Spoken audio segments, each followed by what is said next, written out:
In the Pits is partnered with Compete. Compete is a Texas-based brand by Jell Stewart of professional team AC Diesel that provides custom jerseys, pants, headbands, straps, tech shirts, and any other soft goods to help individuals and teams compete at the highest level. Support Texas Paintball and message Compete on Facebook or Instagram and mention In the Pits Podcast for 10% off your entire order. In the Pits is partnered with Get Dat Shot. Get Dat Shot now offers first-in-line photo and video editing, 20% off Get Dat Shot merch, and 20% off prints to all teams that wear the Get Dat Shot logo on their jersey. Message GetDat_shot on Facebook or Instagram to become a Get Dat Shot program team. In the Pits is partnered with Paintball Kumite. Paintball Kumite is a program designed by Colt Roberts of professional team San Antonio X Factor to take paintball players of all ages, experience levels, and skill groups and mold them into champions. The program breaks the game down into small, easy-to-learn sessions designed to help you master the fundamentals so that you can elevate your game.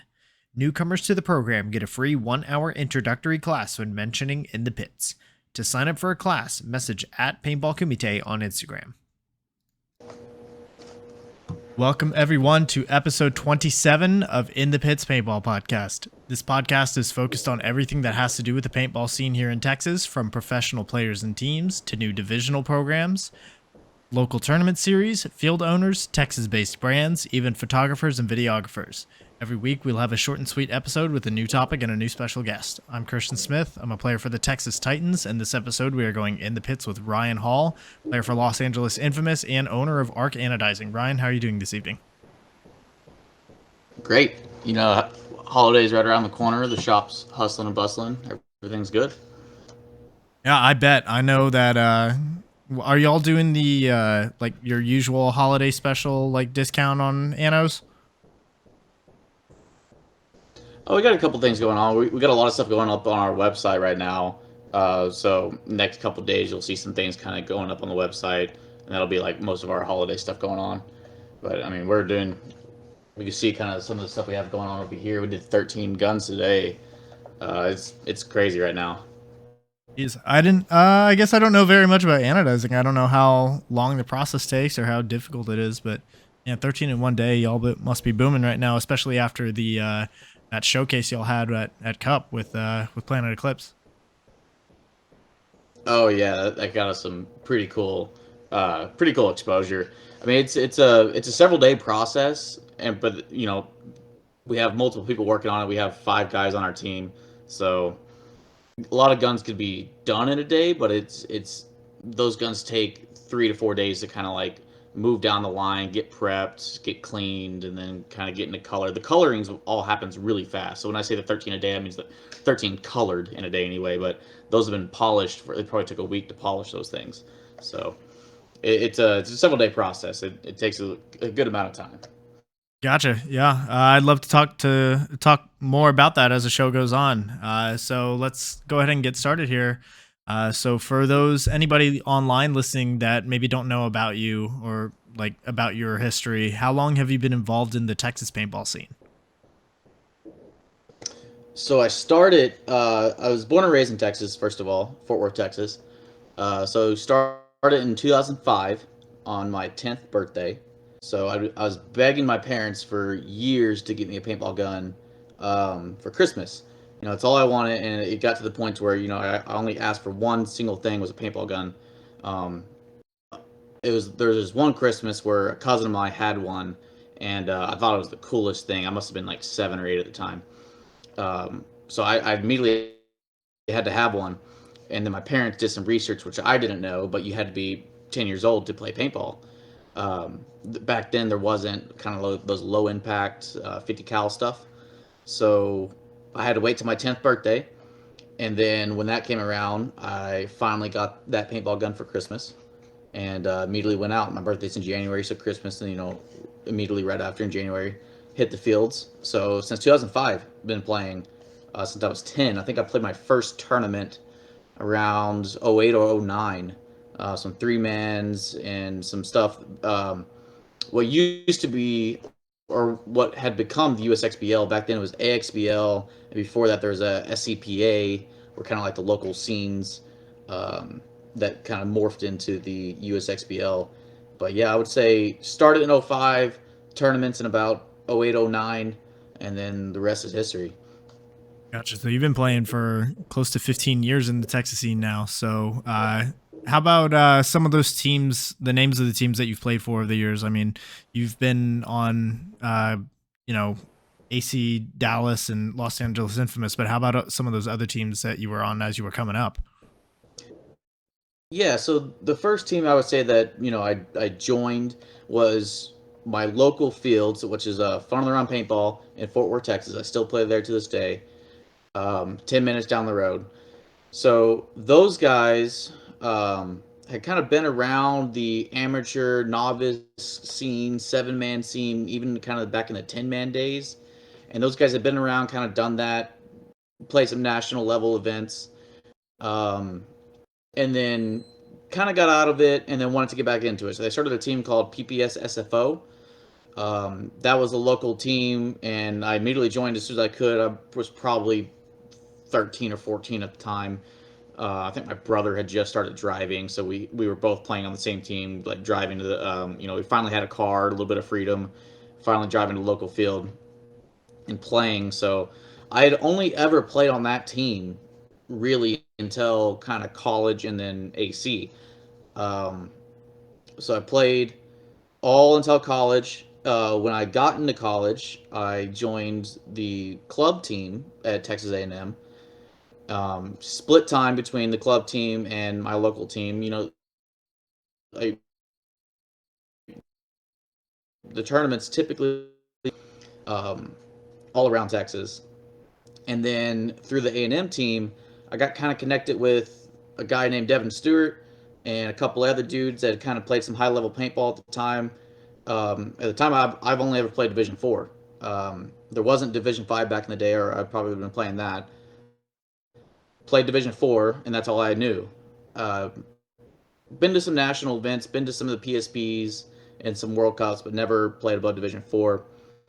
Uh, played with the A&M team, and then next thing you know, I got a tryout, got on AC Diesel, semi-pro, and then spent a year there and got on AC Dallas, and now uh, on Infamous now.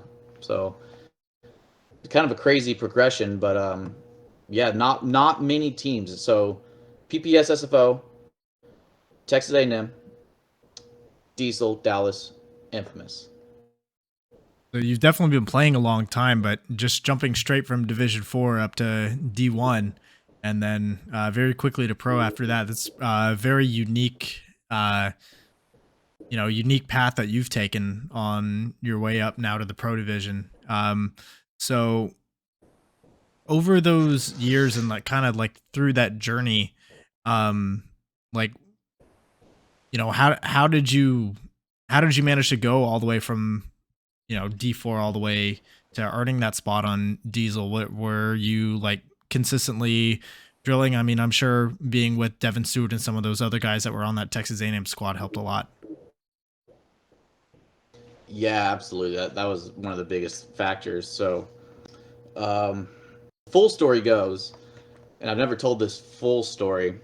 I've done some interviews with Maddie and Ghost Sports and whatnot, but the full story goes is I was playing Texas A&M club team, kind of was playing with some of those guys, Devin Stewart, Cam McCarty, Logan Edwards. Those are both VCK players. A guy named Daniel Morales, who ended up being my roommate.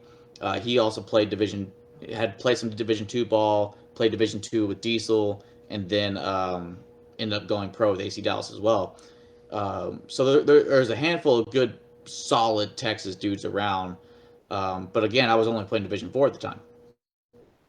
So the story goes, I was playing on PPS SFO and Texas A&M, kind of splitting time there, and I'm trying to stay humble here, but I kind of had become one of the better players in Texas in divisional paintball. So everything aside from say semi-pro and pro, back then it was champion challengers. Um, so I kind of had made a name for myself around some of the tournaments, at least in like the local scene. And the guy that ran PPS SFO named Brock Bohannon, knew Greg Pauly.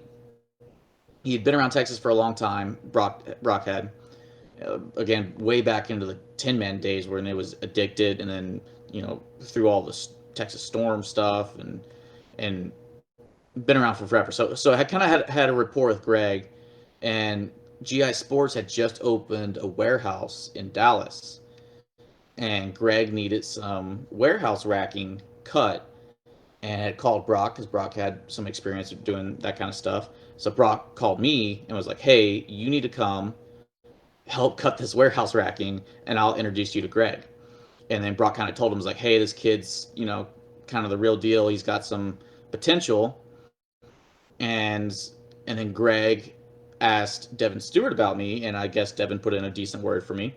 So go to the warehouse, cutting warehouse racking all day. Kind of build a little bit of rapport with Greg, and Greg lets me come to a non-layout weekend tryout. So I think it was like 3 or 4 weeks out from Virginia Beach. It would have been 15 or 16, 2015 or 16, something like that. So I go to this non-layout weekend tryout. They just basically let me spend the day with them, kind of play with some of the Dallas Diesel guys. Next thing I know, Greg and Nathan Roberts pulled me aside and say, "Hey, you need to buy a flight to Virginia Beach if you're interested." And that was kind of a shock to me because, again, I've never played above Division 4 at the time. So the chance of playing semi-pro was just crazy.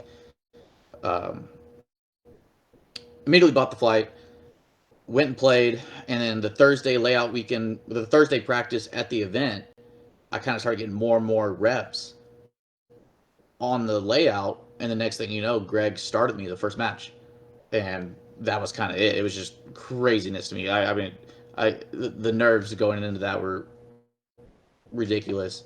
Again, just never playing high level paintball.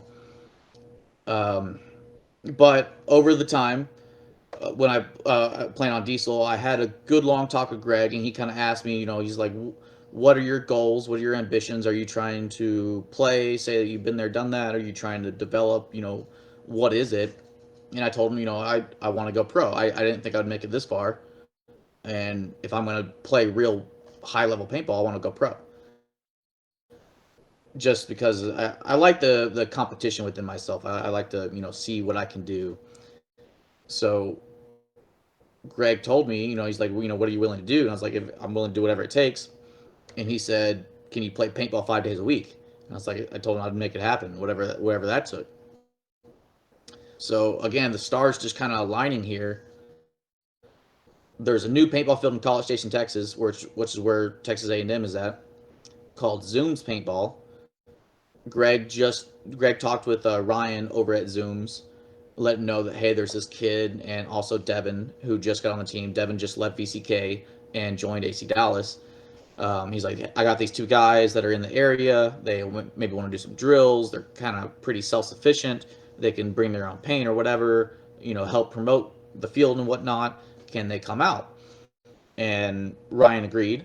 And so Greg made sure that Devin and I had enough paint to do some drills and to play as much as we wanted to play. And that's what Devin and I did.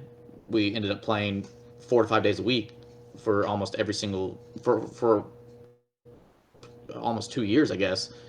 And I was able to stick and made pro. So didn't wash out, and that's it. That's the full story right there.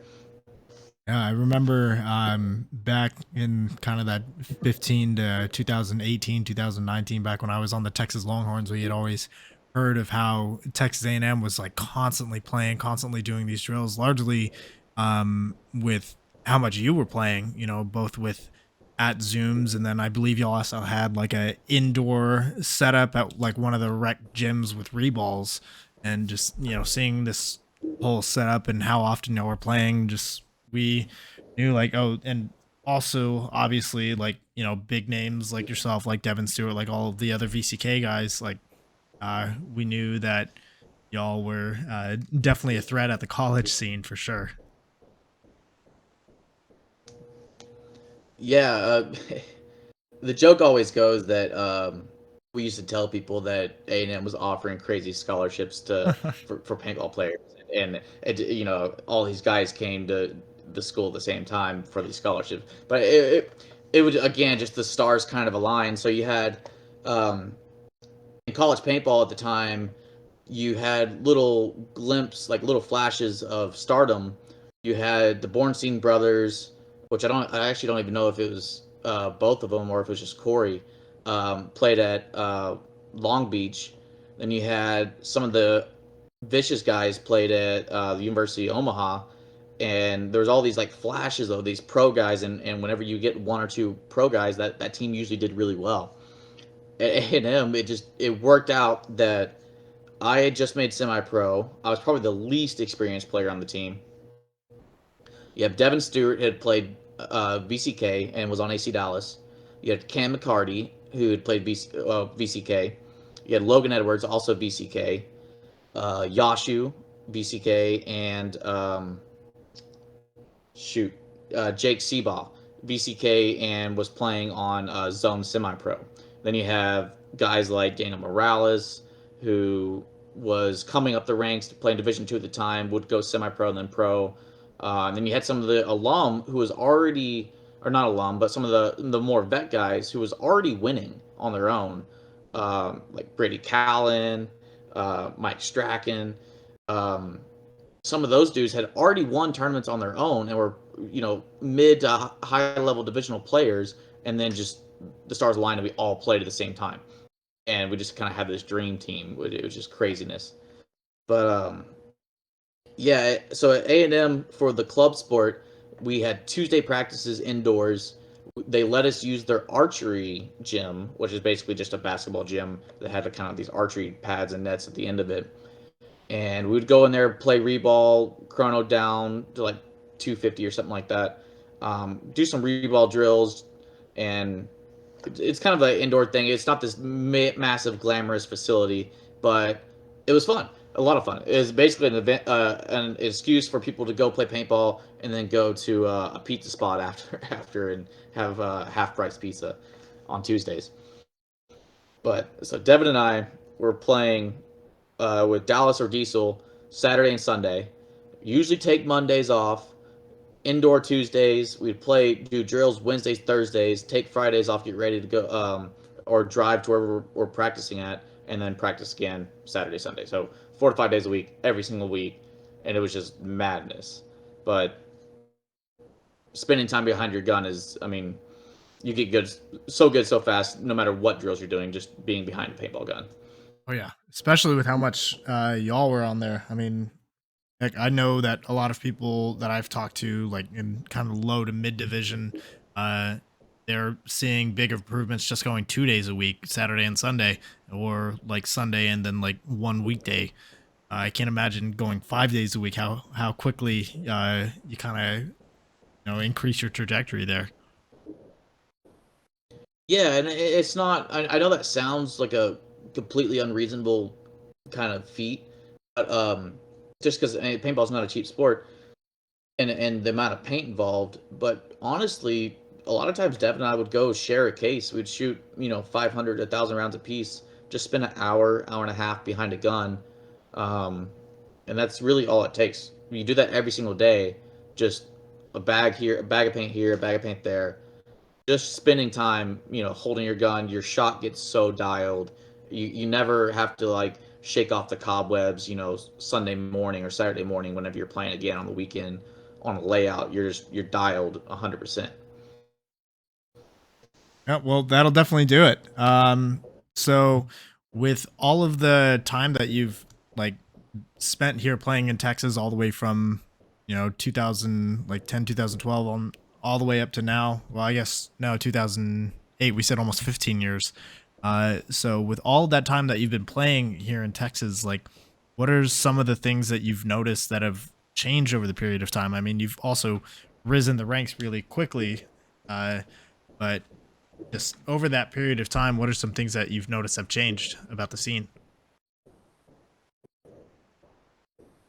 Yeah, so when I was playing divisional paintball in Texas, there's tournaments going on, but but there was it's usually the ASBL and the SCPA and like then your local three mans, and then the AXBL grew and grew and grew, and they rebranded into the USXBL, and that kind of took off. So I wasn't playing divisional paintball anymore with the USXBL, but with the AC crew, we were refing it or helping run the tournaments or whatever, and those tournaments grew into craziness. And then with any kind of great success, you have competitors come along, and now you have tournaments like Bunker Fest, which is just going crazy, and even some of the really small local stuff. The HPL down in Houston is super cool. They're doing a lot of really cool prizes and kind of different stuff. Because growing up, it was always you win, you get some cash, you win, you get some guns or whatever, and that was all the model. But like the HPL, they were giving away Johnny Dang grills for one of their prizes, which is super cool. So some of the cool stuff they're doing with the local tournaments, it's all grown up. Whether and there's been waves of everything's USXBL, and then you have some competition, and then you have the rise of like the really small three mans, and then the three mans turn into five mans, and then you have these little pockets of leagues that are all growing, and it's really really cool to see. Because when I was coming up, it was one or two leagues, and you travel all over Texas to play that league. And now there's leagues just for DFW. There's leagues just for Austin. There's leagues just for Houston and San Antonio, and it just makes it way more accessible for players that are kind of coming up and just trying to play paintball. Yeah, I mean, just off the top of my head, I can name at least 6 different leagues here in Texas. I mean, you've got obviously USXBL that's been around for a very long time. You've got Bunker Fest, which is now becoming its own series up at Giant Party Sports. You've got Fitz got essentially 2 series just at Fit. You've got the Star Series and you've got XTPL. So there's a lot of options just there in Dallas alone. And then you've got other local series like the HTPS, like let's see, what else is there? Like the X Factor Paintball series. Just so many different options. Oh, and then of course, Fit, not to mention Fit's also doing their Mech X Ball thing. So that's another series. They've got 3 different series going on at X or at up at Fit. So lots of options there in here in Texas. So really cool to see. And right now with Bunkerfest last year, doing these events with huge prize pools last year and the year before, you're starting to see that kind of reflected as competition comes in, everybody else is having to adjust. And now like the XTPL, they're offering $5,000 for first place in these huge series prizes. So it's really great to see all of the options and how great it is, I think, for the players in Texas at this time. Yeah, and one thing to mention about like some of the fit tournaments, and I think Bunkerfest is doing it now too. USXBL kind of started with like the Premier League, and some of these other leagues are doing it as well. Um, when I was coming up, you had Division 4 and 3, and that was it. And then above Division 3, you're only playing national events. You're only playing PSPs. So there was a little bit of a fear of kind of ranking out of the local stuff and then only be able to play division national things, which if that's what you wanted to do, that's great. But say you go play some of those events and you rank out, you can't de-rank. It takes several years. At one point in time, I calculated my score on APPA, and if I had stopped playing, this was a year or two ago, I don't know what's at now, but if I had stopped playing for 7 years, no paintball whatsoever, I would be ranked Division 2, so I could play a Division 3 tournament again, which is just craziness. But I think it's so cool that there's tournaments like what they're doing out at Paintball Fit and USXBL and Bunkerfest, the Premier Leagues, where you can have a pro, you can have a semi-pro, or you can have maybe it's an open tournament. They've done some where it's open, but they can't have had a win and things like that. So where you it gives these local pros and semi-pro guys that have um, either still playing or had played and kind of taken a step back to be able to play local tournaments again with their friends and family, but not be forced to just be like a coach or something like that. So I think it's super cool. Yeah, and with Bunkerfest now doing their top division is D1, I believe, or it might be D2 with a D1 and a pro or something like that. But these higher ranked guys, like uh, for example, with USXBL's Premier League, which is D3, plus it's the normal D3 rules for NXL, so you can have either two D2 or a D2 and a D1. Like with these higher ranked guys, you like sure you could play, but you're essentially guesting on other teams. Whereas now with these like higher and higher divisions coming in, you've got places for entire squads to play, which is I think it's great to see, and it's also gonna keep more of these higher division players in Texas without having like necessitating those guys making crazy leaps from Division 4, from Division 3 all the way up to pro like you did. Or with I guess another example would be Logan Dyer, who went from playing Division 3 all the way up to playing pro for AC Diesel. Yeah, and I actually remember kind of having a talk with Logan, or a lot of us did, and we kind of asked him, like, is this really what you want to do? Because once you are on these rosters, whether you play or not, once you sign that form and you go play some of these pro events, you're gonna get the pro points and you're gonna rank out. So you won't. It's many years before you can play local events again, unless you have some of these leagues that allow you to have one or two of those guys. So I mean, it's I think that alone has deterred some people from going pro or playing some of these big national events when they get the invite, and Mm. this lets them take that chance, play an event or two and see if it works out, see if it's for them, and then they can either stay or not. um but yeah, totally. I mean, there's a 10 man that I've played for the last couple of years with PPS SFO out in Paintball Central. It's Tyler Humphreys Field. And last year and the year before, I would get all these questions like, "Why are you out here? Like, you're one of the few pros that are out here." One of the other pros was like Chris Shear, who grew up in that area, so that made sense. But they were like, why is this whatever team? How do they have access to a pro that plays on Infamous? And it's like, well, I grew up playing with all these guys. I work with those guys, and then that one's my brother. So it all makes sense, right? Like, I'm just trying to play with my friends. It's not all about getting these crazy mercenaries to like win tournaments. Sometimes people just want to play with their friends. Yeah, absolutely. And I also think that's really cool that you get to play with your brother. Like I remember just the NCPA tournaments when y'all are kind of going up against each other, you with Texas A&M, him with North Texas. Just remembering those, and then I mean, really it's just a cool thing to get to play with family members, especially at that kind of level, not just, doing rec ball or anything like that. Yeah, absolutely. I mean, that's what my brother and I are little under 2 years apart, so we grew up super tight, and we both played paintball, and we both still play to this day. So we paintball on the same team pretty much all of our lives until I had a shot, and then that was that. And now I don't get a chance to play with them anymore. So anytime I can, I'm definitely going to. Yeah, for sure. I mean, who wouldn't? So you talked a lot about kind of like your how you've prepared and your climb up to the top all the way to the pro spot on AC Dallas.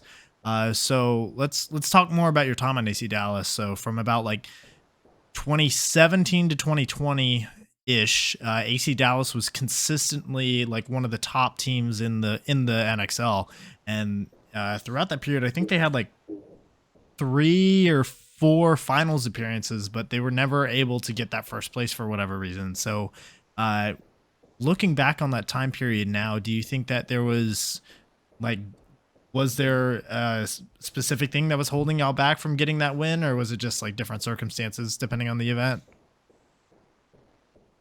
Some of it's circumstances, but so one of the magic of AC Dallas was our roster size. We had 5, 6, or 7 dudes almost the entire time that I was on the team.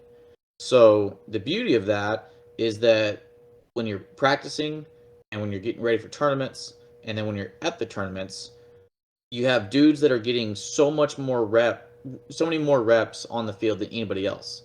So if you have 5 or 6 guys, they're practice almost everybody's playing almost every single point in practice. And then you get to the tournament, same thing. You're playing every single point. If you look at almost every single tournament the teams with bigger rosters, they might run lines or they might kind of experiment with some things doing prelims, but on Sunday it's 5 or 6 guys. It's whoever's playing the best, and that's it. Um, and with AC, we kind of started right at that because that's all we had. So you end up gelling with the guys so much more. The communication is so precise and perfect, and we're so critical on each other. Because also the other aspect of that is nobody's trying to win playing time at practice, which I think is a huge deal in a lot of teams, especially with bigger rosters. You got guys that are going out there and practicing, and they're trying to get playing time at the tournament, so they're kind of pushing it at practice, doing things that aren't realistic or maybe not being the most honest at practice. And then when you have 5 dudes, we know everyone's going to play, so there's no point in cheating or doing things that are unrealistic. You just have to figure it out, and that's the mindset you go into every single layout, is that this is what it's going to be. We have to figure it out. There's no variables there of like, oh well, I don't know if this guy's going to play or that guy's going to play or what.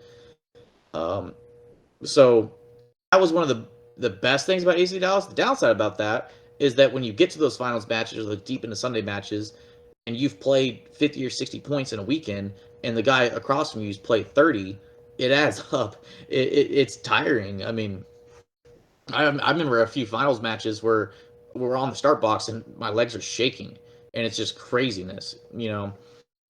So and I think the first one that we ever went to, the first finals, is a little bit of people were just kind of happy to be there. We finally made a finals. Um, at the time, I think Greg's best finish as a coach was fourth. Don't quote me on that. It might have been third. I think it was fourth. So we were happy to have gotten past semis, and that was like a big goal of Greg's and the teams. And then we kind of weren't all there. We were focused, but you know, there's this experience. There's a whole nother level to finals that you don't realize until you get there. You're playing guys that have been in finals probably 10+ times, and they just know how it's going to work. And I mean, for one, you're playing X ball, so it's different, and just being ready for that. So then going back after our first finals, we started doing matches in X ball instead of doing matches split deck. You at least a couple times here just get used to that, and there's a different tempo in finals. So then like the next time we're like go in and we go, here's the plays. We drop the first 2 or 3 plays, and then since everyone knew the first 2 or 3 plays and knew everything to the minute little detail, we were going too fast. We knew we wanted to go here, and then here's our secondaries, and then we were just going too fast running into guns. I think we were playing Heat and got just blown out. So then, that's the learning experience for the next finals. And then it's all these learning experiences that ultimately lead to a win. We just didn't quite get there, and then stack on top of just being super tired. I don't think that we necessarily would not have gotten there. It's just everything has to go right. You have to be really good. The paint has to break, and you have to be a little bit lucky to win one of these matches. That's what it comes down to. Sometimes the best team does not win, and not to say that we were the best team. It's just there has to be a little bit of luck to it, and then being skilled makes you just have to have less luck. Is really what it comes down to. Right, and I remember those rosters. Just running 5, 6, 7 guys. You pretty much, it was like you had Matt Jackson, John Jackson, Brad McCurley. TJ Janner was hurt for a large portion of that time period. So it was those 3. You had, let's see, yourself. I know you had Axel Godin for a season. I think you brought in, there's someone I'm missing in there. Maybe it is Daniel Morales. So we for a had little bit. There's a couple of guys in there.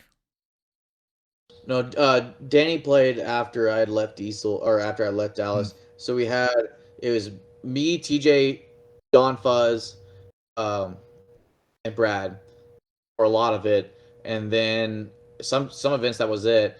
We brought in a couple guys here or there. At one point, we had Brandon Morales, and then we had Brandon Rabikoff, and then we had and not all at the same time. So it's a guy here, a guy there, whatever. And then Mike Warning played for a year or 2, and I think that was one of our bigger stretches when we had Mike, our bigger roster sizes, and then we moved BJ up from Diesel to Dallas, BJ Henningberg, and it was Mike and BJ, and I think that was maybe our largest roster we ever had. Um, so I mean, really only ever one or two guys on the bench, hardly ever. Um, which again is really good, but also, you know, 50, 60, 70 points into a tournament, it wears on you. Yeah, I mean, especially in those games where uh shoot you're playing, well, granted you were kind of playing less points just because of how the meta was at that time, but even then you're, that's what, 4 matches in prelims, and then quarter semis finals. That's 7, potentially 8 games. I don't know if there was the wild card round at that point or not, but that many matches just in 3 days when you're spending the same 5 guys every point for the entire match, kind of gets. I can imagine that when you get to the finals, definitely the fatigue sets in. Yeah, and we had teams. We kind of had a rep of playing slow, which we definitely did, but we also just didn't. We try to play high percentage paintball more than anything, which typically tended to be slower paintball.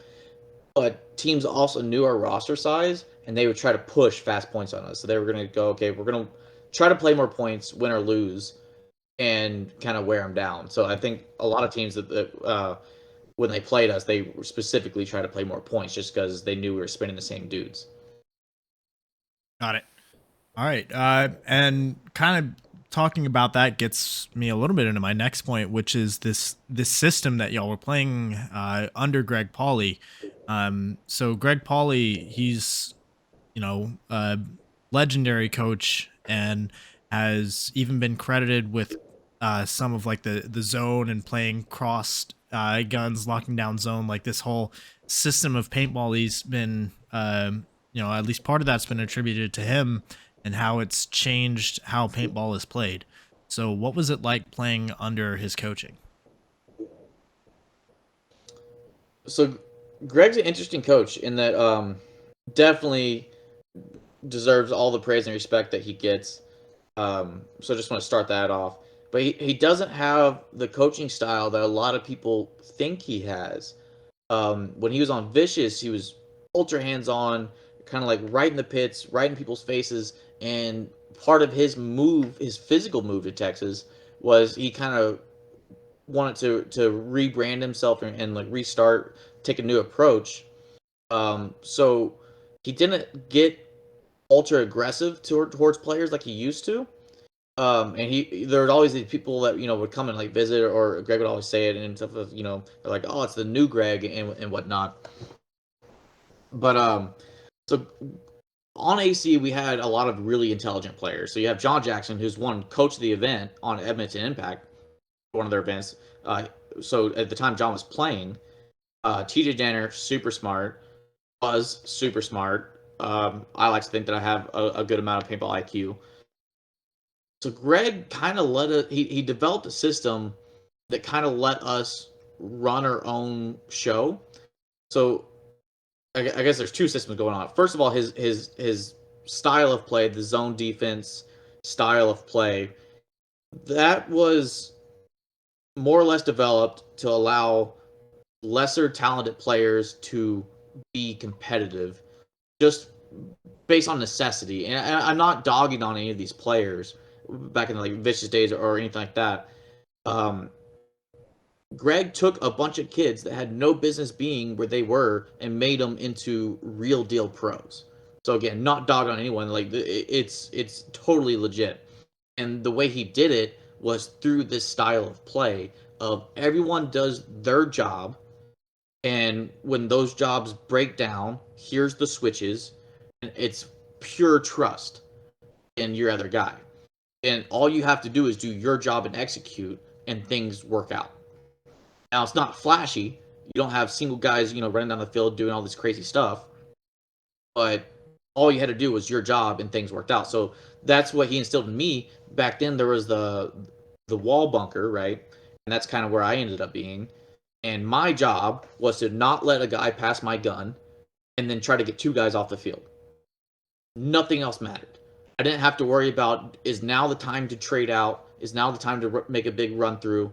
If I shot a guy and I knew there was a guy on the other side of the wall, it was instant. If I shot a guy, bunker the other guy, all I did was two. If I get 2 guys off the field every single point, things are going to work out great. Now, I didn't get 2 guys off the field every single point. If I did, I would have the highest kill per point ratio in the league. But it takes away those thought processes of, is now the right time to make this move or not. So like, let's take it to like a snake guy. You're in the snake, you're crawling down. There's a guy in front of you, a bunker or 2 down, a knuckle or 2 down. You're hanging out. You finally get a kill across the field. Instant launch. Go get the other snake guy. Get 2 guys off the field. So if you have 2 or 3 guys on the field trying to get 2, well, there's only 5 guys on the field, so things usually work out. And that's the simplest way that Greg broke it down, was everyone do their job and things work out. And that is Greg's brilliance as a coach, really. And then the other side of that is his player development aspect of that. Is he didn't really call the plays necessarily or and things like that. He was more of, hey, if you're going to run this play, here's how you can do it better. And he would give players the tools they needed to be good. So like in my personal experience, what is it going to take to be good? Well, you need to make up a lot of ground going from Division 4 to semi-pro. So you need to play a lot of paintball. And he gave me the tools to play paintball almost every single day. And that's really kind of Greg's pocket and brilliance of a coach, is player development, and then the system of just doing your job and making paintball a percentage game of just, if you're 5 on 4, and I can trade out, well, it makes it a 4 on 3. Yes, I only have one more body, and I only had one more body, but a 4 on 3, we have a more percent of players than they do. And then if I trade out again and make it a 3 on 2, again, you have more percent. You take it all the way down to a 2 on 1, well, you have twice as many players as that guy. Yes, it's only one more guy, but that's kind of how Greg broke it down, is just percentage of paintball. Yeah, I mean, it definitely makes sense. And I remember, I think I was playing with Notorious at the time with one of their Division 4 lines, and we had gotten either Jeremy Zimmerman or Ross Saunders, who were also members, like kind of went through that program a little bit in that style. And just the simplest way they broke it down was, as long as it was like either 2 kills, 3 assists, or 1 of each, I think is the way that they broke it down. And that was like, hey, if you can do that every point, then you will win the tournament. Simple as that. Yeah, 100%. It's again, that's Greg's brilliance as a coach, is making paintball super simple and developing players into pros. And then, I mean, like I said, he wasn't necessarily the coach that had the clipboard with all the plays. I mean, he did do this as well, but he wasn't necessarily that guy. He kind of let us run that on ourselves. Honestly, there's a lot of PJ and John and Fuzz, and I can't tell you how many times we called plays in the box. We kind of ran it in like a pro-style football offense, where we had plays with names. We had base plays, we had base alternates, we had audibles, and a lot of times it was on the box, players calling the plays. So not necessarily that Greg was joysticking the players and drawing up these master plans, but he gave us those tools to be able to do that. And all the plays were, everything was covered, right? So everyone had a job. It wasn't, oh, well, you need to go win this game on your own, or you need to go, we're not counting on a guy to make the snake and then go crawl down and shoot everybody.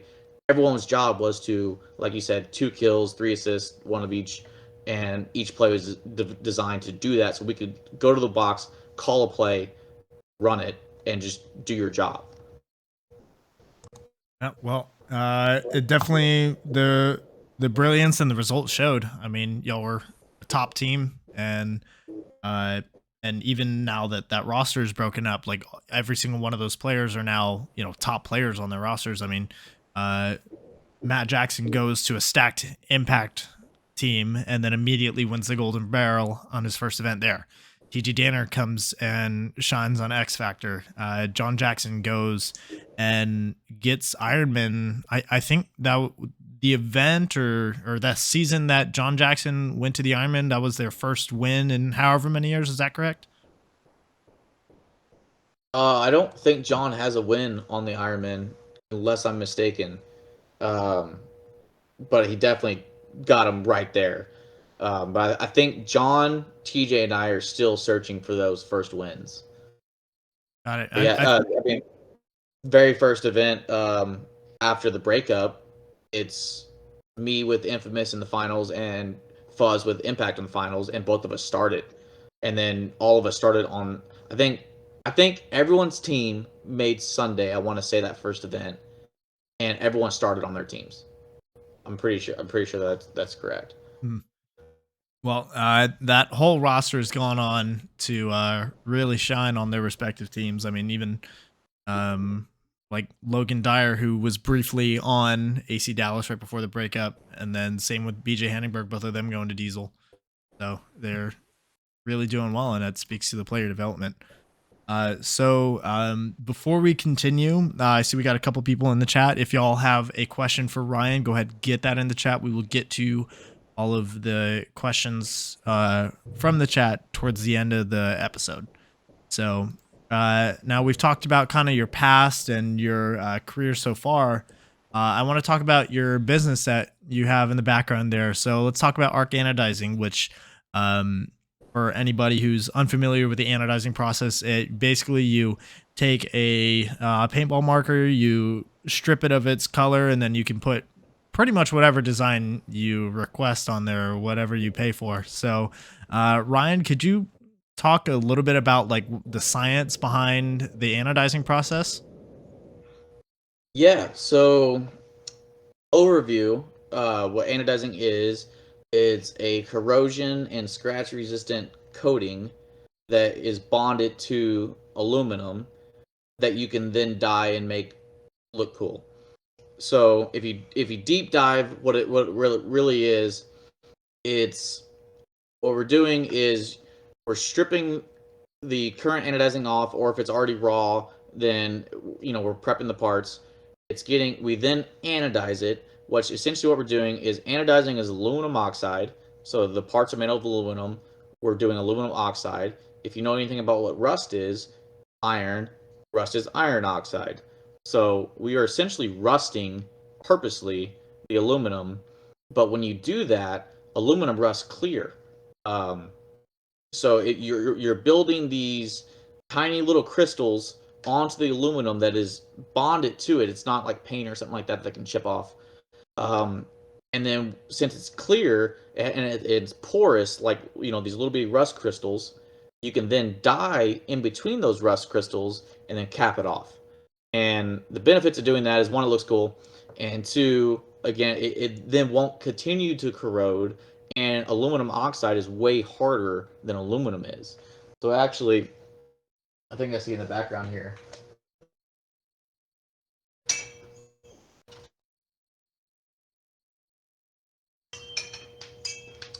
So I've got 3 Luxes at various stages. So Lux with anodizing on it. When it gets stripped, it comes down, looks about like this. It's kind of silvery, kind of a mattish, not too much to it. But this is raw aluminum, and this will scratch super easily, like with a thumbnail with enough pressure. But with anodizing, as you guys know, with paintball guns, you can scratch it, but you got to really try. And then we take this guy and we polish it up to something like this. And now this is ready to go into the tank. I think this will actually probably get colored tomorrow. This is actually for Mason's paintball. So Nick, if you're watching, your guns are going in the tank tomorrow. Yeah, that's what you're looking for. So this is still raw. If I scratch this hard enough, or with a thumbnail or something, I can scuff it, and it's still pretty soft, because aluminum is a really soft metal. But then with once you anodize it and build that layer, you get something like this that you can then dye and do all kinds of cool, crazy stuff to.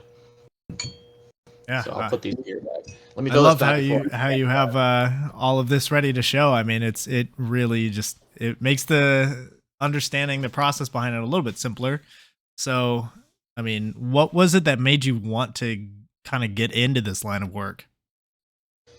So when I was in high school, and even a little bit before high school, I was a big nerd. Still am.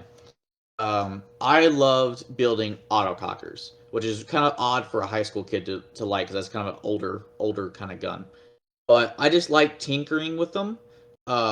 Eventually, later down the road, when I would go to A&M, I went for a mechanical engineering degree, and just because I love like tinkering and seeing how things work and taking things apart. My mom used to say you should take everything apart and just to like put it back together. Um, so autocockers were kind of the big gun to mess with, and like you do all kinds of weird stuff to them. So I was building these autocockers all through like junior high, high school, and all that kind of stuff. And part of the build process to really finish it out is once you do all these modifications, you want it to get it anodized so that everything matches and looks cool.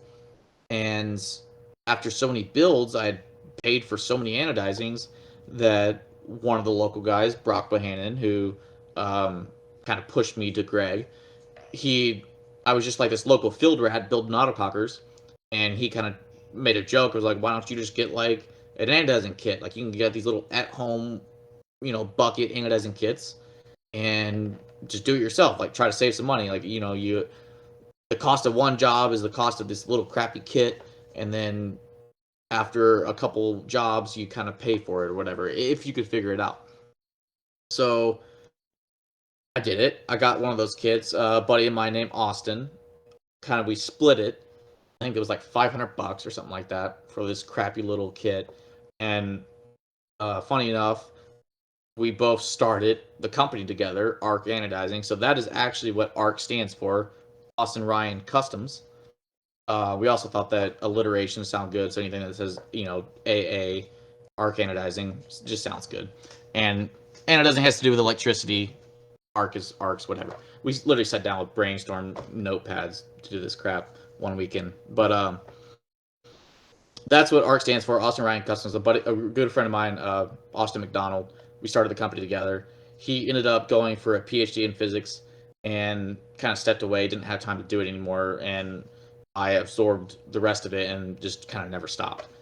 But that's really it. Is I was building these autocockers. We bought this crappy little at-home kit, ruined a bunch of crap, that was laying around. Our local field gave us a bunch of old like spider bodies and barrels and stuff to kind of mess around with, and we started doing our stuff. Then once we kind of got that to stick, we would do a friend's gun for free, and then do another friend's gun for free. And the next thing you know, I think I sold our first anno job on a complete gun with like 30 parts for like $100, something stupid, just to try to do it. And the guy liked it, and then his friend liked it, and then next thing you know, we're anodizing, and that's our company.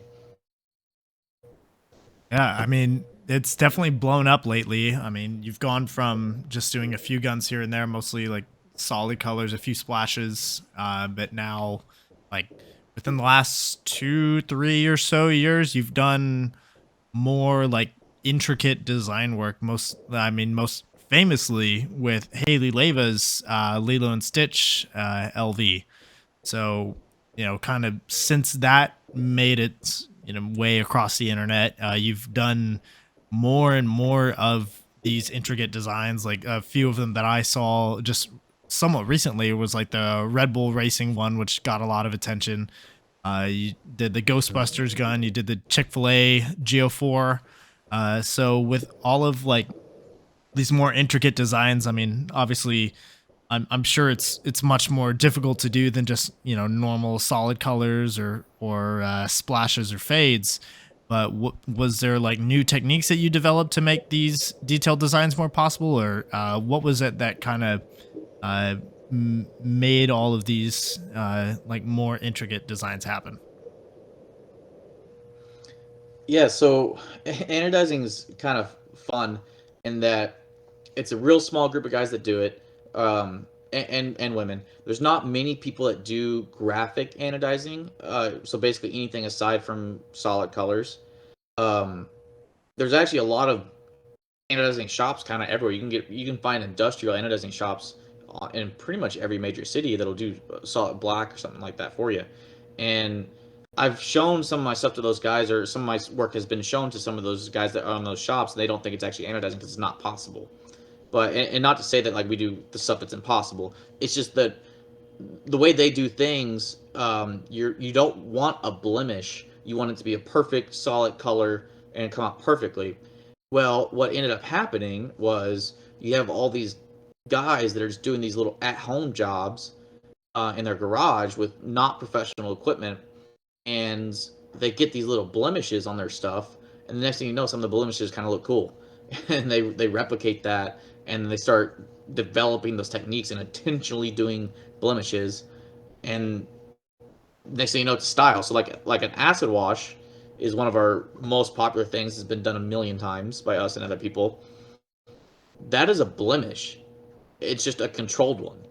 You just have to, if you, there's certain things that you can do in your coloring that you can cause that to happen accidentally, and then people kind of like ran with it and like, this actually looks kind of cool, and the next thing you know, people are doing acid washes intentionally with much nicer chemicals and much nicer stuff. But for the longest time, it was splashes, fades, acid washes, maybe some like camos and things like that. Um, and then you have companies like Dye and Eclipse that are doing like prints, but they're sublimated. They're really cool and really detailed, but they're not. There, there's limits to all of them. Like, you know, Eclipse can't print on the top of a gun, so then you have like this kind of clear spot on the top of the gun, which some people like, some people don't like. So there's limits to certain things. So then people want these crazy prints, but they want it to be seamless and blend, and then they keep asking us to do it, and it's like there's things that are just not been done before. Not that it's not possible, just hasn't been done yet. So then we end up brainstorming and just kind of figuring out what can we accidentally do to something to cause a blemish that looks cool, and then get you that effect. And like a big development, which has been around for a while, but it's changed. It's like some like what they call like tattoo masking, where you cut a stencil out, put it on there, and then do your stuff like that, and then you get like shapes and characters and logos or whatever on there, and it's just kind of developing these processes. But all the anodizers, it once you figure something out, or once you do something new, you kind of have a window to run with it while it's yours before somebody else figures out how to do it. And nobody's going to tell the other guy how they did it. So there's super guarded trade secrets that nobody tells the other anodizers. Or I'll tell you how to do this if you tell me how you do that kind of deal. So it's really you have to figure it out on your own. But once you do, it's only a matter of time before people kind of look, and the guys that know what they're looking for really kind of see what you did there and develop as it. And it's really just like an arms race of that. Well, this guy figured this out. Now I matched it, and then I could take that technique and then add something that I did, over here to that, and then it creates something else kind of cool. And then you get that for a little bit, and then somebody else figures out how to add to that, and it's just been like an explosion of, like I said, this arms race of techniques that all these really talented anodizers are doing and coming up with all this new stuff. And so, I mean, it's a cool competition of us pushing each other is really all it comes down to. Yeah, you're really seeing that within, I'd say, last 2 years with other anodizing companies in Texas, like Outlaw. I think do you know if Caustic's in Texas as well? Yeah, so Caustic, the guy that runs Caustic's name's Steven. He's in Tomball, I believe. He is actually a partner at Outlaw, and Outlaw, Philip and Marcus over there, and there's some other guys too. They run an industrial shop. That's the kind of their bread and butter. They do like a lot of firearm stuff and big bulk things, and they have guys like Marcus and Philip that take an artistic approach to that, and again cause intentional blemishes to make really cool stuff on.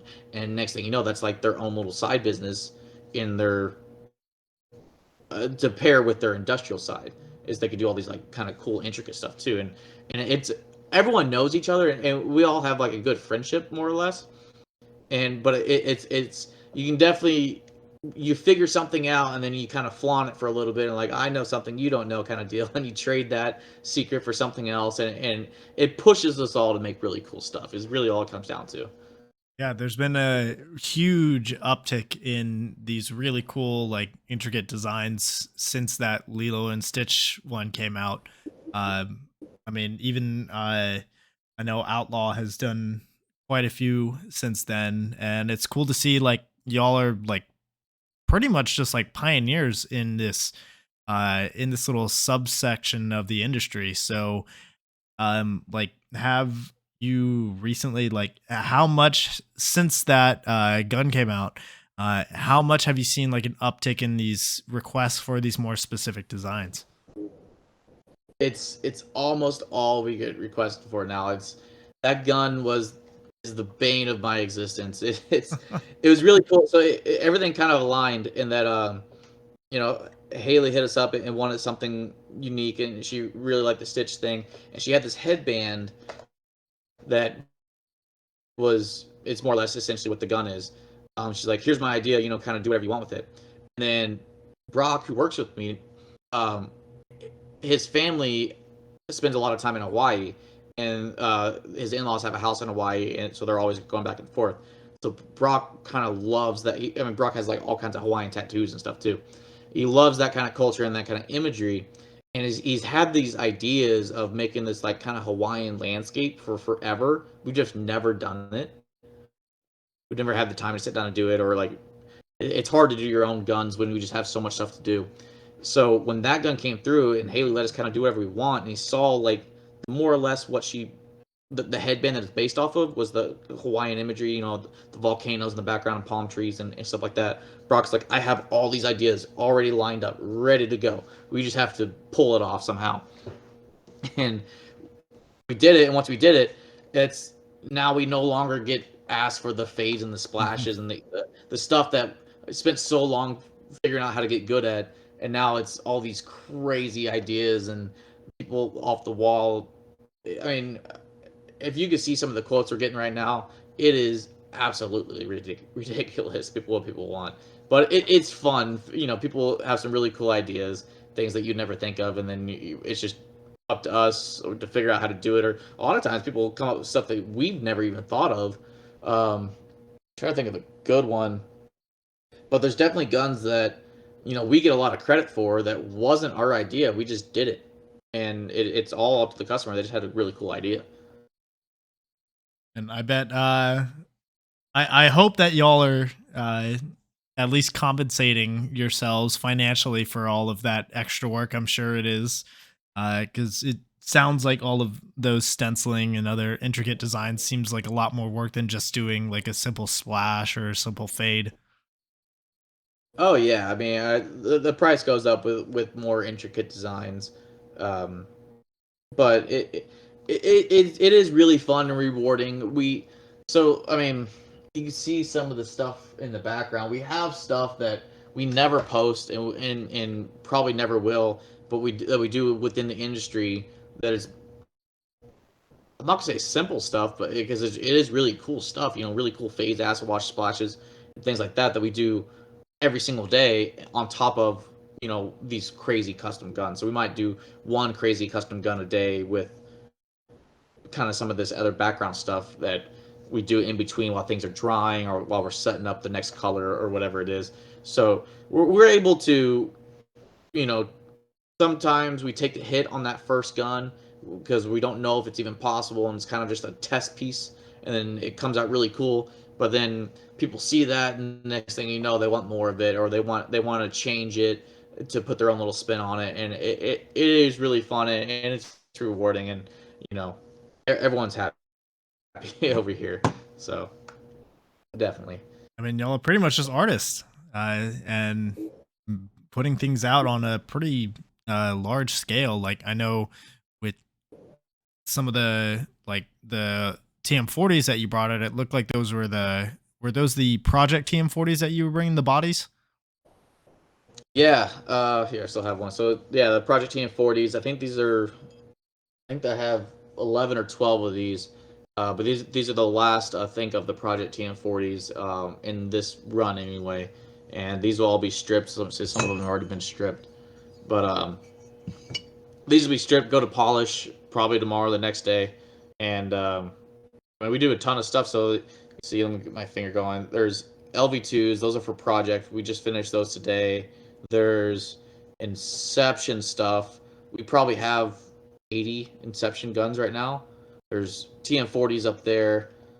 Powerhouse stuff down at the very bottom. Field 1 barrels going right there. It's kind of nuts. And then we have free flow on the other side. So we do a lot of stuff in the industry that kind of a lot of people don't see. I never ask anybody to, put a plaque up with our name on it next to their booth. If you, I always look at it like if you pay us to do a job, that's what you paid for, is to do the job. We don't ask for extra advertising or anything like that. Right. If you want to, it's great, but we don't. There's a lot of the stuff that we don't get credit for necessarily, which I'm not looking for the credit. I mean, that's what pays the bills ultimately. But there's tons of stuff in the industry that we never post, but it gets out there, and we do a ton of volume. It is really rewarding. So no complaints whatsoever. Oh yeah, I mean, hell, if you're getting that much volume, I'm assuming that you're pretty much exclusive with Project, as far as like them only coming to you for all of these different jobs. So that's high praise for getting to do all of this volume and pretty much just constantly having work. Yeah, absolutely, and I mean that's another thing. I don't ever make somebody be exclusive with us. I think if we do good work and it's at a reasonable price and people like it, then they'll come back, and that's all it comes down to. And luckily, we're in a position where we're not hunting for work necessarily, so we just try to do the best we can and let everything sort itself out. And typically, it's rewarded with more stuff. So, again, no complaints there, and it helps. It helps me being kind of in the paintball scene a little bit. I know Archie and Ryan personally. I play 10 men with those guys all the time, or practice them, or see them all the time. So it helps building rapport with a lot of the industry guys too. So not gonna lie about that. But again, we really just focus on doing good work, and if people like it, they'll come back, and that's the simplest thing. But it is a bit of a privileged position having work to do, so we're not trying to make people sign contracts, or we're trying not to make them advertise that we did stuff so we can get more work or whatever. We kind of just keep our heads down and stay in our little shop and do stuff. Yeah, I mean, it's all good stuff. I went to you with a Geo 3 back over 2020. It was like a black and white US flag. I don't know if you remember that Geo 3, but that was an awesome design. And I've just been like thinking like, man, what are all these things that are possible now with all these new techniques? So I really enjoy this stuff that you're putting out. I mean, everybody else has definitely noticed with obviously being featured with Planet Eclipse's competition with all the different anodizers. So that's awesome to see. So real quick, I want to get with one question in the chat that's related. That's why I want to insert it in now. Is from Get That Shot, Carlos Rangon from he's a photographer. He actually does a lot of stuff for ProShar at the pro events. So his question is, how long did it take for you to learn this anodizing trade? I would say so. We started in 2012 was when I essentially started doing a gun other than my own stuff, and that was my local friends, whatever it was at the time, what was it, Ego 10 or something like that, whatever.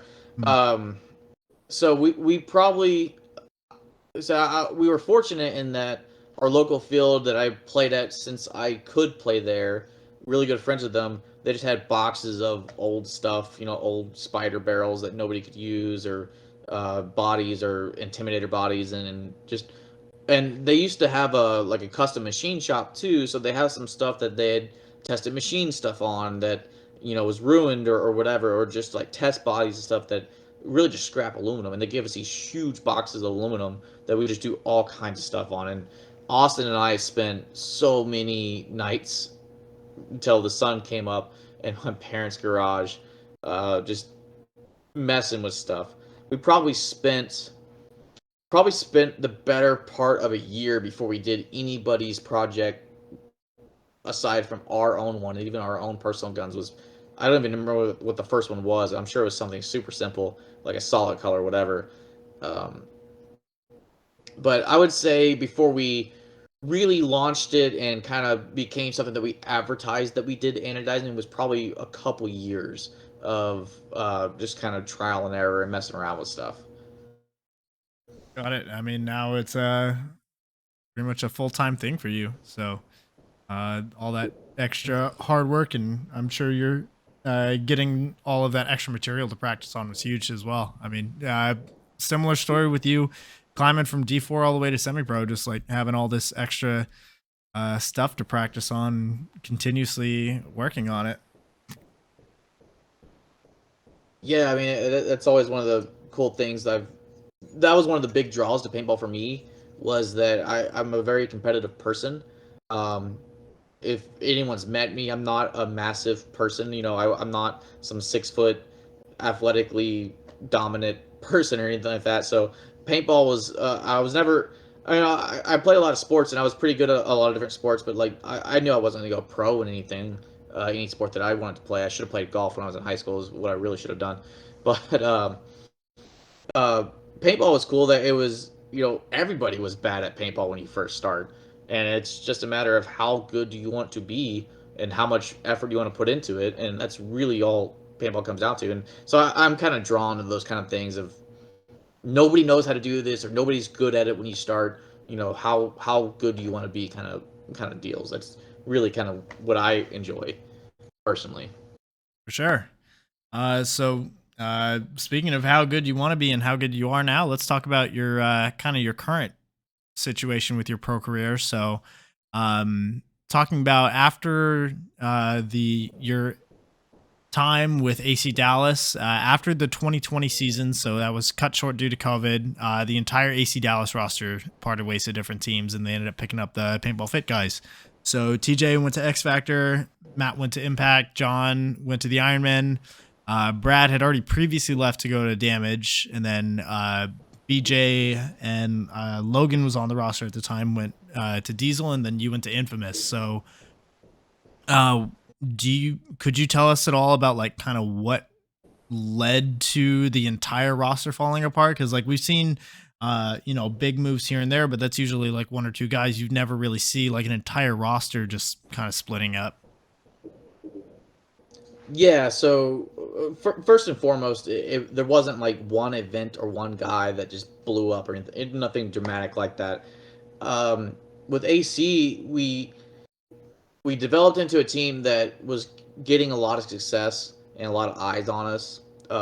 So for years and years, there was a lot of chatter and a lot of offers to a lot of the players on the team of like, hey, come here, we'll get you a win and pay you this or that or whatever. And everyone always turned it down for years and years and years. I know Fuzz had offers for forever. John did. TJ had tons of offers. Brad was getting offers since I'm sure before he was even on the team. And so there's all these years of turning it down because we all really liked each other and we all really wanted to win together. And that was kind of the whole goal.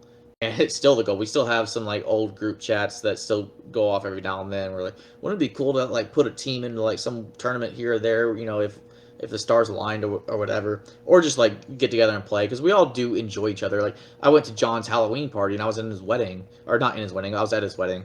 But so on a personal level, we all just like each other, and we were all turning down these offers to go to the other teams. But after so many years of not getting a win, and at the time nobody on the team had a win except for Brad, we all were just kind of craving that win. And there was many years of one more year, one more year. Like everyone's gonna stay one more year, and then we're gonna get the win, and then we could all do whatever. We could all retire, or you can go wherever you want, or whatever. And it was just too many of those one more years essentially. And then it ended up being, as soon as one person left, everyone's like, well, we all have offers to go play the other teams that we could potentially play and contribute at, but also potentially get a win. And once one of us went, we knew having such a small roster, the rebuild would be so hard to replace one of those core guys, and then we all kind of just like went after those offers essentially. So it's nothing, like I said, one giant blow up or anything like that. Aside from TJ taking the first offer and killing the team, but that's a different story. But it's really all it was many years of one more year, and then we all decided like, well, maybe it won't happen or maybe it will, but we're not going to play paintball forever. We all want to play on these teams that we used to have posters on, on our walls for, and so eventually we kind of took that chance and went for those teams. I remember having posters of Infamous or like getting signings and stuff like that. Same with like X Factor, and you're seeing Impact win all the time, and so it's a lot to turn down those offers really for that long, and eventually it just kind of added up. Is all it really boiled down to.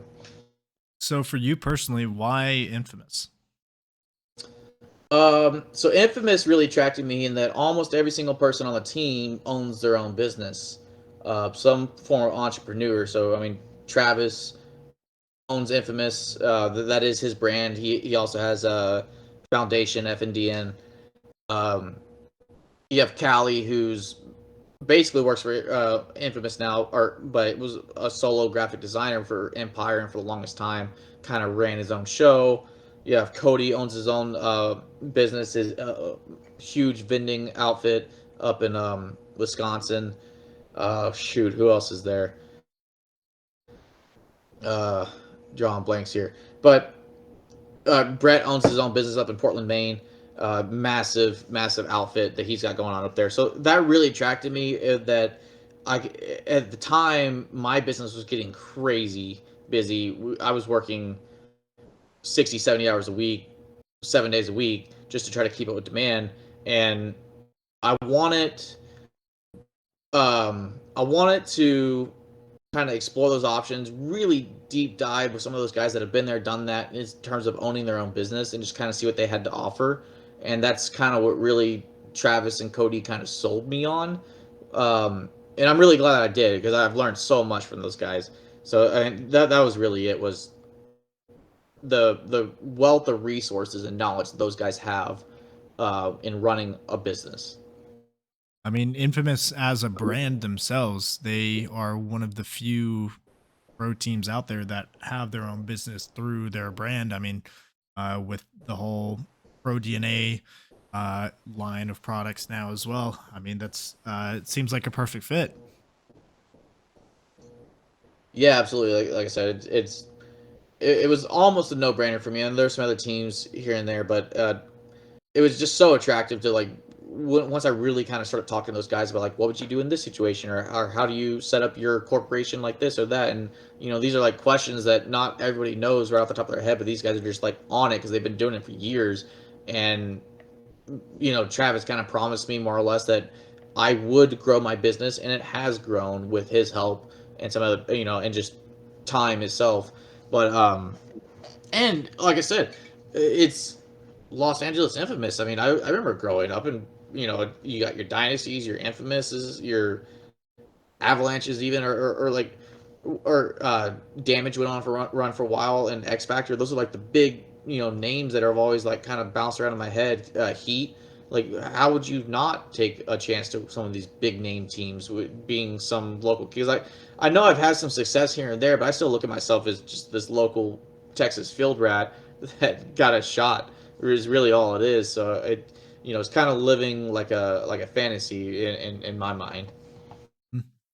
Well, you're there now, and I mean, Infamous has immediately had a really great season after you arrived, which was Greg Sewer's final year playing, and y'all ended up taking second place for the series with I think a finals appearance at the first event of the year. That Right. sounds about Yeah, right. the Sunshine Open. So obviously this year didn't go the way that y'all wanted it to, but looking to next year, you've already made a couple of roster moves. You've picked up Joe Barrett and you've picked up Ed Challenger. So obviously, next year the goal is always to win events and win the series. So does Infamous have anything else on the horizon? Either more roster moves or merchandise, gear, anything like that? You'll definitely see some more gear for sure. There definitely is going to be some roster changes coming too. Can't really speak to any of them, but and some are still like developing. Travis is always looking for new talent and seeing what's out there or what combinations of players make sense. But you'll definitely see some roster changes coming soon. And then as far as gear and stuff, I mean, every single practice, every single time I see Travis, he has something new. He's developing something. I mean, people don't realize that Travis has kind of been in this game for forever. He was the guy at Empire designing a lot of the really cool like pads and slider pants and some of the gear bags and packs and all kinds of cool stuff that Empire when they were kind of real big in the PSP days. Um, Travis was like a big part of that. So, like I said, every single time I see him, he has something new, whether it's a prototype or a beta test or something. There's always new stuff. Some things make it, some things don't. But there's always new stuff in the pipeline with Travis. Well, for sure. Well, we're looking forward to all that new stuff coming out. So quick question that I have for you about kind of going back to that AC Dallas roster. 2019, Bear DeGidio being on the APPA roster for AC Dallas. What was up with that? Like, was it like some sort of weird inside joke, or was he ever actually like involved with the team in any way, or what was up? So that was kind of a Greg thing. Um, we were we were a team that has some success, but we were never, the like well, I want to say the big name brand team. So Greg always thought like, what if we had this like crazy hype guy that would sell a ton of jerseys and just bring a ton of attention to the team and just all this stuff.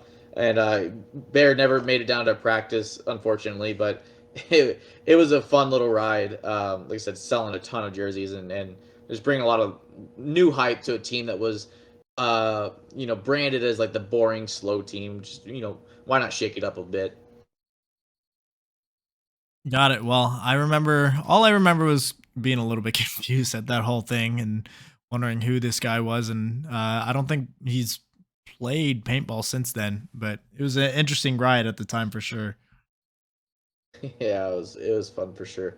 I mean, Bear's played around a good amount. He's played on a lot of teams, and Bear's a pretty solid player. But yeah, he never made it to a practice or an event. Unfortunately, I think he stopped by for a day in Vegas because Bear's got all kinds of stuff going on in his own business and whatnot. He's a super busy guy, but it was a lot of fun for sure.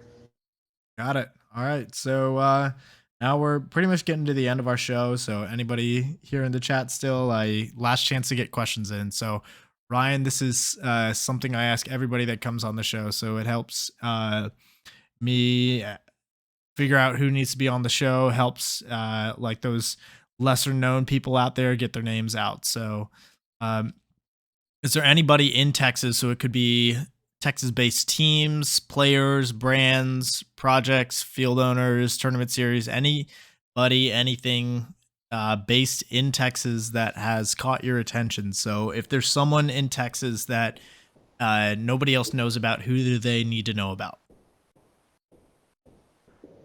Uh, for sure. So a lot of I mean, everyone knows Archie and Ryan over at Project Paintball, but some of the stuff they're doing is super cool. So they don't need any introduction on their own, but definitely check them out. But I do think, and I kind of mentioned it earlier, some of the stuff that's happening down around the Houston tournament scene is super cool. The alternate prizes, some of the new stuff that's coming out. Like I said, like Johnny Dang Grills for winning a 3-man or whatever it was. That is awesome. I mean, whether or not you're ever gonna wear it, it's that was some of the coolest thing. It makes you excited to play paintball again. And not just to win your entry feedback or maybe win like a mini or something like that. So I think those guys have a lot of cool stuff going on. Um, some of the Pro Edge guys and the other guys involved. Was it Big David? I think is involved in it still. Um, so I think definitely a chat with those guys would be really really cool. Um, As far as players go, to be honest, I've been so involved with work. I haven't made it to a lot of these local tournaments, so I haven't seen this last year or so of the developing players.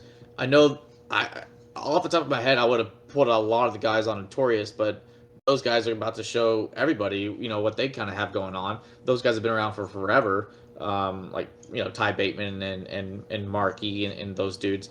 But they finally made it to the show. They're gonna get their shot next year, and that's gonna be really exciting to see. Um, Another Texas team, in the big leagues. So Yeah, lots of good yeah, options there. Shout out to Jim Hensley with HCPS. That Johnny Dank stuff, super cool. I got to play in the HCPS 3-man last year. No, 2 years ago now. Jeez. That sounds about right. It's either last year or 2 years ago. But the Johnny Dang prize is super cool to see. He had not just the grills, but they've done rings. They've done like WWE style belts. Like those, all of those things are great. yeah, So yeah, that yeah. And does a it lot of for the those show. prizes are making their way. Yeah, a lot of those, like the WD belts and the rings or what are making their way into like the ICPLs, and now I think the WCPL is doing it, and I think Bunkerfest is doing it. Everyone's doing it now, so it's kind of cool to see, the progression of these really cool prizes that then become the norm, essentially. Yeah, it's not just all the same metal that looks like the same generic thing with a different like sticker or design. Like it's all really unique now. It's great to see. All right, Ryan. Yeah, absolutely. So thank you so much for your time, Ryan. Do you have any last shout outs or things you'd like to say before we sign off? Uh, no, just check us out, Arc Anodizing. If you have any questions, if you have a project here, we're getting to it. It's probably it's in here somewhere. um, but yeah, just shoot us a message, Arc Anodizing, on Facebook or Instagram. Check out our new website, shoparcdirect.com. A lot of cool stuff going on over there, and there's a lot of stuff that will be going up in the next few days and weeks. So definitely stay tuned there. Awesome. All right. Thank you, Ryan, again. And thank everybody online watching live so much for tuning in. Be sure to go follow Ryan. That's at RyanHall41 on Instagram. And also follow Arc Anodizing at arc_anodizing. That's on Facebook and Instagram. So, y'all, what other guests would you like to see on the show? Be sure to leave a comment down below. While you're at it, hit the subscribe button. Show goes live weekly here on twitch.tv/inthepitspaintballpodcast, and recordings are posted to YouTube, Amazon, Apple Podcasts, and Spotify the next day. Shout out to my partners and sponsors, FU Athletics, Get That Shot, Paintball Kumite, and Compete. So we'll see you guys next week right before the new year for episode 28. We're going to have Alexander Augusto and Omar Simmons from TKO Texas Knockout. They just won the D4 5-man at World Cup, and they've got some exciting stuff going on for next year. So Ryan, thank you so much. Thank you.